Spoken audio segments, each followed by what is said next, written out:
Chanu machagi nakta famthaduna. Chathoibi, kaigino. Masakangdaba miga onsinaido. Nang mamana haiba ilaroidra. Julina. Mama, kakana mama se masak muna khangi haye. Chanu masadu asawbani henna mang tharai. Matung manaune. Nang mafam sida kanamtaga wari sanaba yaroi. Julie tapna. Mama, kakado kanano kaigino kakada mama na chaiduba. Julie. Khondu kalapna machada lauki. Julie tumin lairakliba mataududa nungaitana machagi nakta famthaduna. Julie, mama gidi nang natana kanasu laiti. Mama gi naktagi ichana lapna laikhrabadi. Mama hingba ngamgani haiba thazadi. Julie mama gi makhutu paiduna. Mama, ai chatloye. Julie pikli haibatani heitoi singdoi angangni. Mama gi mataududa masu makha tarakhide. Kana laizadraba mama machadu ahingduma hospital da laiki. Lansu mataududa mayumda hanba ngamda wartuda ningaidana tumlibi. Chanubu thongjin panda lotna yengzaduna chimbalda momol minok tamlagli. Chanu, nangi saktam nushirabi nangi maithong ahomba kaisu laitriye. Nangbu nushibasu thamoishida lengdana lairiye. Chanubu momo nokna yengzaramlaga magi Kevin da changkre. Nongaladuna Julie masa khara kankhatlabada Dr. Singda namdana hainaduna Julie bu mayumda putharakhi. Landu Julie bu yenge haiduna changlakpadadi kaadu ihang hangduna leirambada ngakna reception da tholaktuna hangbadadi Julie du discharge tawramle. Lan Chanu na melamba form duda magi laifam yengluba matamdadi ngakna. Chanu ba yumsida karamna pupuna kadaida. Namidangi matamni lan kada famduna Chanu gi photo du adumak yengduna lay. Haima nang di halaga kaisu haijiba. Mem thoi changlaktuna machagi nakta famtai lan photo du sofa makhada namsinduna. Ngayak oireima. Mem thoi na ibungo kayam kuina nangoda hai khwai bano. Nang nasana nasagi chahido yengba kaidauge nangbo. Lan makok tu hotlaga. Sauraba ai kokse sala kano yare tho. Nang ko nang napasi gi machingne ai laifam ga khangde. Nang na busilo yadradine imaudo ai thige. Lan sauna heg hauraga momo sidane aina yumda hajiningaktrise. Nangse aina heg pokpane halaklaroi Chanu gi damang na punsido manglage haibro. Hinglam kini sukhangda mayum maikai palamani sukhangda nate nangboi khoigi kemta khandrabo. Mama gi wahaiduda nungaidana. Mama, aina tawsaruba iraldunane ngasi nachagi punsi mahing oiribase. Lanjadrabi maraibak thirabi magi punsi se ai mabu kanba pame mama. Ai gyan tadre khangzadre napasi ka ngangnaro ai karim he haizararoi. Mem thoi sauna thokre. Jolina Chanu gi kana. Chanu gi macha oirade Chanu na kana da hongliba. Aduga kari gi hospital na laktriba. Masadu tawfom khangda sor sangna honthaduna. Chanu karino matama sukuirabagi tungda nangna imaksida leplare. Aduga maduna karamba anauba sakfamno. Photo do amuk muna yengzaduna. Iraldugi chaina khangna nangbu ngairiye. Inaktagi lapkraba tungda nangi punsidana ikhonglangna ngairiba nangi dalanne. Karigino aibu lamlanba mugum utliba. Ningba kaina mamitu usinkre. Dalan ai dai siniko pupula ani chalo haibane. Chaloi ai di pupula agane uprakshitla khoiramdoine. Chanu pakhatna masadu makhutna hai haiduna thongalomda yengi. Pupula pa matam yori chalo haibane. Lan nok fe tawna. Chaloi di chaloye. Laimaida fambu famtakre. Chanu sauna makwang metuna. O nang chalaroidra. Chalaroy. Chalaroy. Sungchat chaloi. Phai. Yana karomda thokre. Adubu mikup kharagi tungdadi ising baltin ama paiduna. Ngasi chatke haibra, chaloi haibra. Len pakhatna fukhagolaga. Hai sono. Ingra kansida ising do hajeladine. Ai dance tawroidro. Tawdoine. Adusu ayokpa tarar chingsinba.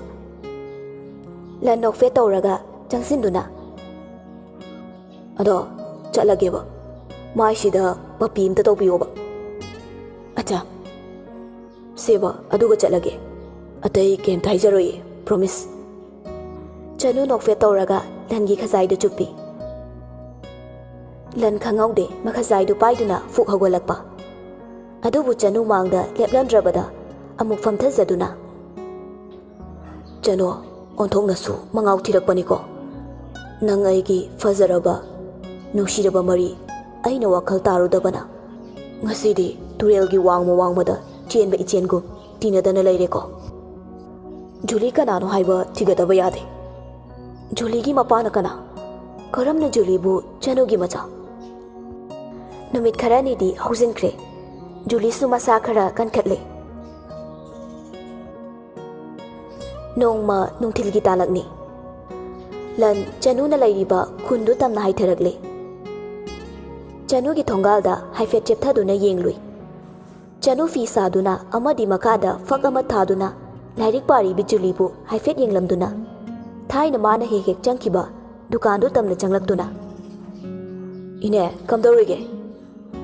Hima lan ichadi udaba kuiredana panglai leiri ichadi kamdore. Ai shodum leiri ine. Oh nusibanida matamdo. Nang nasidanine sanglibado. Nang di yung kay palabra kamdore. Lan nokfe tawraga. Ine paandrida. Adula na di kanbino. Ine ay kay kumamta hangzigeba. Kaino hangune. Ine chanu dubu mayung palabro ine. Kaino nangbu pawgam ta tadrabo. Lan ngakchana na. Ine tadriye. Kaido we orage. Khangdrede bungo. Phazana gyan tarakpa ngangni. Mapuna laikhidraba matungda matam khara thiba khangludre. Lan pakhatna. Ha, pupuba laikhidraba. Adugi matung kona thang khangawdana chanu angang ama puduna tholaklibani. Lan ngakna. Ha, chanu bo. Lohongbadi mande. Tasu tadi. Khangdreda. Yumduda nupi mathantaga leire. Laikai minoksu changle. Adubu gyan tadi. Karamna thokliba thodoksinno. Lan masadu chingnabana thankre. Angangdugi mapa khangningbana loire. Ine chanu gi khangnabani haiba midi leibra. Ine gidi nang natana kanasu khangba leite. Kaino nangbu chanuga loinarambadaine. Lan Khongfam khangdana tumina lei. Ine aishu gyan takhidre. Phare ine adudi ayamu chalukhige. Hoi. Lan thoklaktuna gari du kakhatke tawbaga jaku hek mayok narui. Jaku lan gi mangda usittana lepsilai. Huis thaina gi hero doni ne side. Jakpana. Hai gumdana udabu bukuirene. Jakuna. Oi hero nangbu hingibo. Thauna laikhiba hero. Lana sawbadu fatharaduna. Aigi lambi thado. Jakpana. Oi nang sida kaido ino. Kayamu pamige. Lan yam usittana. Aina sida lakpada noi na pa kanana thinge. Jakpana. Ai sidi maru halamdrina. Jaku changsinduna usittana. Chanu na cheliba yanaudu kolaliba nupada nangla. Ha. Lan makuttu tasinduna jaku da mamit khana yengduna lei. Jakuna. Oi ok to bini pido. Hausi folk ID lawba ngamni. Nangam gadro. Ha. Choso. Mafam sida amuk hana khongul tarakano. Lan khangduna lairambadu ngamlaktre. Khangawdi jakugi maida kinna hanjin thinjin kiba.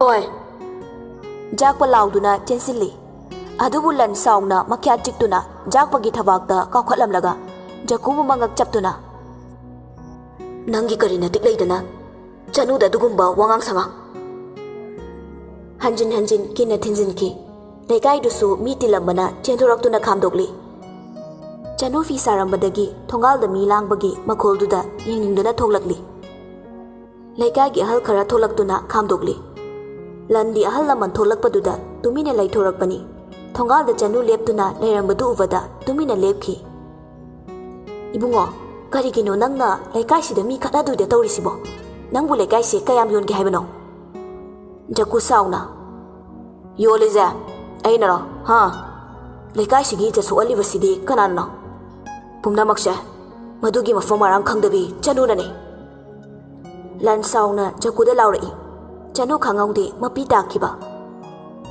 까이노 낭 하이더 Chanu lan amadi Jakubu warauna yenglamduna changkhre lan khamjabadi ngamhauda nungaitana leihaubi ine ai mafamsida chamna lakpane adubu mathong marang khangdana mi amada sumna tawbadi yaningde Jaku kanano karino haiba ai muna khangi magi nungaitabadu aingoda fudo mara laitaba midi pa aningde yare hello Jaku nangsu chango लन जकुबु ममित खाना यंगलमलगा गाड़ी थौदोक्तुना चटख्रे चनु इमुंगदा चंगलक्तुना साउना फमथै कहिगिनो दालन नंगनो मफमसिदा लाखलिबा आई नंगी नसक्तो अमुक खन उबो पामदी नंग लाकनो मफमसिदा लाकनो लन सुमयुम यौरदुना साउना कादा चंगलक्तुना फमुंग थक्ता फमथै Jakugi wai singduda hena sauraktuna famungda kinna thinjili adubu chanugi khalubada hena nungaitaba poklaktuna fukhaugali chanudubo karamna leramgane tafom khangdana kadugi koibada chattuna leiri chanu nangi wari ai karamna khangu haibano Julie ningsinglakpa mikupta masadu chingnabana pik thankre dalan ai hauzik kedau haibano Laisari mama gi mingthol karamna Chanu ningamdana kapli lanna hauzik ai adugi matam nate angang do mangan krase ai hauzik training suloide pumna makhalo angang do mangan khro Chanu ningamdana mapi sinthajaduna angang se tadagi nu shikudolni ai angang se manghan badi kaidong nung dangam loyi lan sauna nang ai gi dikari shu khandraba ha ai tambusu loidre kaisu nataba wadugidamak nang mathi phongnaba torakano ai tungi punsigi khandaba ngamoi wa makha tarakano angang do mangan khro Chanu warauna yengduna dalan ai angang sidi manghan bangam loye ai ngam loye Chanu kaptuna chenkre Chanu khangaude khonjel hauna laurakpa haukiba thawdoktu ningsinglubadalan masadu mangkangna Chanu masadu chingnabana su thalakle Julie kanagi machano ma kanagi machano khanjilubada masadu khangningbana langtaknana thuna mangtholaktuna khunduda amuk hanna lakhi namidangi matamni lan gari manungda Chanu bu tholakpa ngairi somda Chanu chak thangatuna machana nakanda lairik pari Julina mama ai school karati lairik mayam haige ko Chanu nokfe toraga haidoine ichade mi thoi mi henbi oidoine machagi maido nushina paizaduna aduni dana icha leibana mama su hingbagi mahau yauribane khanghaudi tanjaduda nongthang masu kanna khaglakpa haima icha thoibe mamadi morok foramani mainak changamganu ko maidu injalamduna thokre somda su khangningbana khangba ngamdrabalan tholaktuna thongalda changai Chanu mathakta fawriba morok tu magal kachin amada thamduna kakhat ke hek tawbaga Chanu nushiraba khonjel amana langtaknana kaurakli khonjel du tarabada Chanu masadu tu chumkiba khangaude ngakna tung mang hanna hinglakpa matamdadi lan ningamdana leptuna leirambadu ubada ngapna dalan nong khalakpagi makhulduda masadu gyan taraduna imungda changge tawbaga Janu nang dadabu kauraroi haina khalabra Janu tung hanadi yengde mapita maksinthaduna lepli lan ningamdana Janu da haina amukta kaubiyo kayang kuina ai bot ki haibano khumbo Janu kayang kuina ai bot ki haibano Janu khang bangamdraduna taniklaba khonjelna Doctor mafam sida kedo balakpano lekai mina uraga ai bu maisa he na pige khana laklibro Janu Doctor chalo ai bu mai lakta khayara khana langsin ki haibano Tanjaduda nong masu yai kei susilai lan masadu nong na chusilabada Janu nang ai kei su khandrabo hayo ngasi namangda lepli baise nangi dalan ne kana gi dalan ha kana gi dalan no sauna changsilakduna ai nang kana no haiba khangdi Janu ningamdana kapcharaktuna ai gi mitlugi pina nangi harau minok tamba ai gi nungai minok na nahaki ko sauna ba ai nang kana no haiba khangba pamdi landu nungai tabana thalle Janu thamoi sokna yengzaduna pelabra ngasi ge ai gi punsi mahingse hayo pelabro dalan ngasi ti miyamna tholi ba gi mingtolse pelabro lan suma pita ki ba khangaude Janu na pupu busu aina maram oiraga nungai ba khangdana ai bu thadok tu na jatkhe dalan nang ai gi mitmak sida amuk khana leplano chalo lan bu mathabakta paiduna illi chalo ai icha thoi bi idabak ai hingba pame ai makhata na hingba pame chalo mai leiduna makhong du thangba hobaga juligi mapa kanano chak na hairakliba langi wahidu taraga thanglamba khongthang chap leptuna ngakna yenglei lalang taknana hayo juligi mapa kanano Janu kai sukhumdana changki ge tawi lanna Janu gi makuttu faraduna ai gi wahangi pakun thongdri fawba ayu masidagi khongfam apta lengoi khumo ai gi wahangi pakhum biyo juli kana gi machana ani mak nong marak ta pugluk lukre Janu makuttu kanthatuna dalan nangi adugumba anam kan bana tawduna natro ngasi ai gi oirba phibamse hauzik ai gi punsida nangi hakashu leitre chalo legai mina ai bu uraga okta bi mingthol kaya rakpangan ki gai bano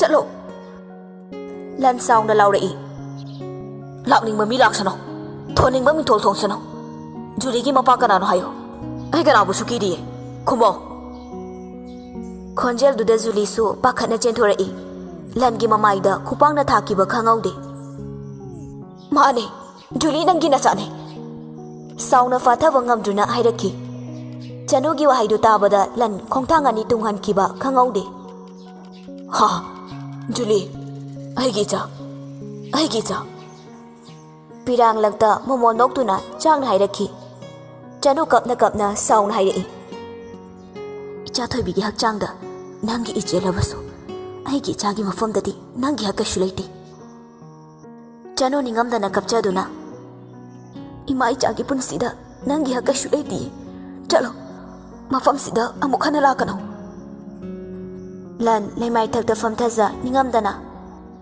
Janu dai amran kre ai bo mukta ngak piyo makut ani lona zaduna ai chagalam da bapamni Janu dada bo amukta ngak piyo Janu kapcharakduna aina waroba kana sulaiti adubu dalan ai nangam wana thengnaba wari saba kaishu pamdre ai gi punsi kaninglabadi mitmak sida mu hana leplano Juli ki thiki rum tauna mama gi marom da leptuna lai lan Juli bu urabada harauna Juli papa gi Juli macha gi manakda tension gi tawi adubu Janu macha bu pamkhatuna dalan lekai tanaba laudringi thuna yumsidagi chatkhro aduga Julie mapagi mingtosu kaidong na fangaloi ai bu kayang kuina otki gi haibano ai ichada gi lakna badi ngamoye chanu sauna ichasi gi damak natro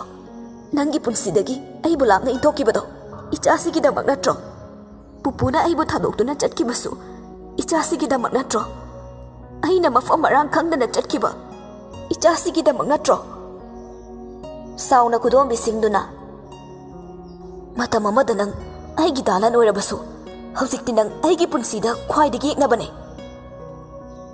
sauna imungda changkiduna thongdu lonsinkre lan changsinduna thongdu thinna taniklaba khonjelda chanu dada da pining badandi do pibiyo ai Julie ga mukta wari sanage chanu se thong se mukta hangdo ai Julie ga wari amukta sanajage chanu thong hango chanu machadu pamna thongna nga thajaduna laimai da famtarak tuna khonjel thokpadi ngamda machin meduna kapki